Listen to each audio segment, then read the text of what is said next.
और हमारे साथ अब जुड़ गए हैं समित चौहान और उनसे एक टेक्निकल चेक ले लेंगे बाजार पर।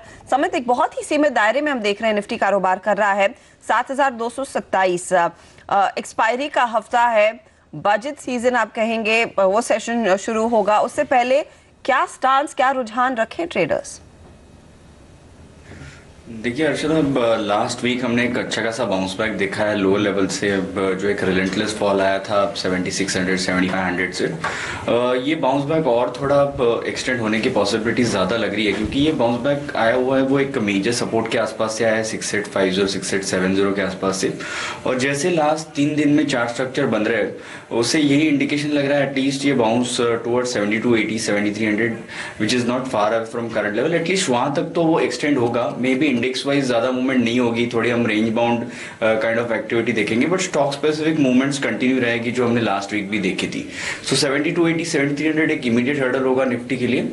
ये लेवल क्रॉस होना काफी इंपॉर्टेंट है अगर हमें आने वाले कुछ 2 या 3 वीक्स में एक पॉजिटिव बायस कंटिन्यू रखना है। तो 7300 क्रॉस होने के बाद हमें अच्छे खासी एक मोमेंटम देख सकते हैं ऊपर की तरफ। अगर वो नहीं होता है तो मेरे ख्याल से ये कंसोलिडेशन जो हम देख रहे हैं ओवरऑल लास्ट 2 वीक से वो कंटिन्यू रहेगा, वेर इन रेंज तो काफी जरा वाइड होगी, 7300 to 7000 6900 kind of range Nifty में कंटिन्यू रहेगी। आज जो स्टॉक्स एक्शन में है जिसकी बात आशीष भी कर रहे थे कुछ देर पहले, इसमें फर्टिलाइजर कंपनियां सबसे ज्यादा आगे हैं। आरसीएफ देखेंगे जहां पर हमने देखा है 6% की तेजी।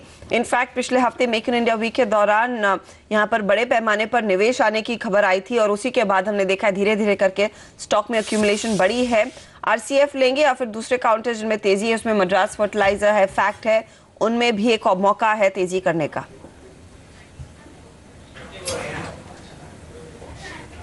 समित, क्या सलाह है आपकी?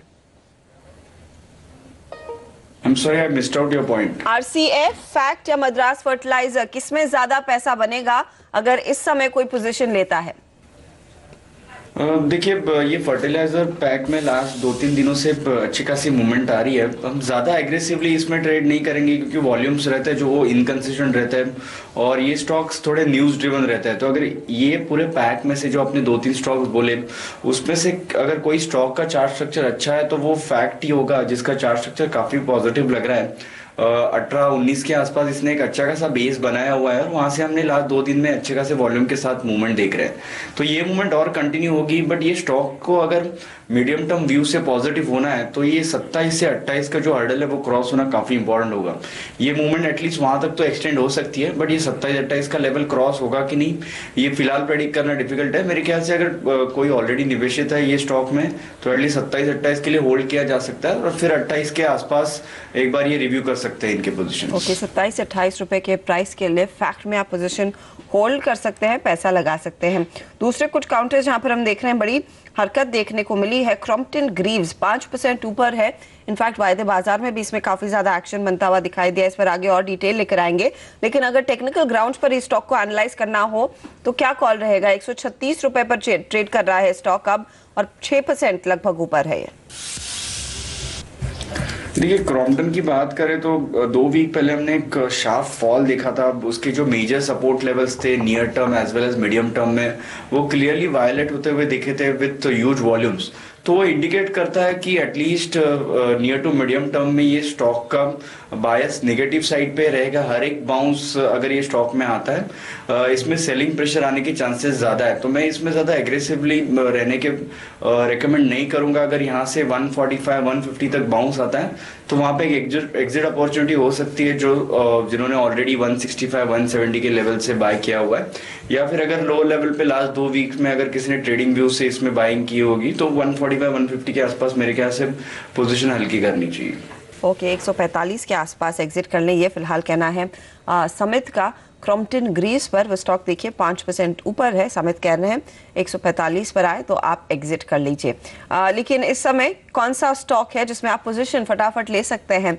बारी है तत्काल ट्रेड की। और इस समय का तत्काल ट्रेड एक तेजी का ही कॉल है। यहाँ पर जो मनीष शर्मा की राय आ रही है और एयरटेल में खरीदारी की सलाह उनकी है। उनका मानना है कि स्टॉक में अच्छी खासी तेजी आगे बनती दिखाई देगी। टारगेट रहेगा 348 का एयरटेल में, ये मनीष शर्मा कह रहे हैं, और स्टॉप लॉस आप लगाएंगे इस ट्रेड में 325 रुपए पर। 330 पर फिलहाल वो स्टॉक कर रहा है। कारोबार 1.5% की बढ़त देखने को मिली है। हम लेंगे इसी के साथ एक छोटा सा ब्रेक। आगे समित हमारे साथ बने हुए हैं, उनसे चर्चा जारी रखेंगे, कुछ और स्टॉक्स पर आपके लिए राय लेकर आएंगे और साथ ही आपको बताएंगे आज छोटे मझौले शहरों में जो वायदे बाजार में ट्रेडेड है कहां पर एक्शन है और आईटीसी में आज दबाव क्यों है, ये सब ब्रेक के बाद।